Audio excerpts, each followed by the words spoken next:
So hello mga ka-wonders, guys, kapatid, kapuso, kapamilya.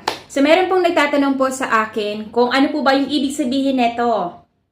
Ayan, isa po yung top badge, right? So nagtatanong po sa atin si Ma'am Hamalia Silverio. Yan, si Ma'am Hamalia Silverio. Ito sa inyo, ma'am. Salamat po sa inyong tanong. Ang ibig sabihin po nitong top badge na re-receive po natin sa ating notification ay isa po siyang Habi po para sa atin. Congratulate. Yan. Bakit po congratulations? Kasi ikaw ay isang na taga-subaybay. Yan. As in, masugid na masugid na masugid. As in, inaabangan mo lahat yung kanyang mga ina-upload.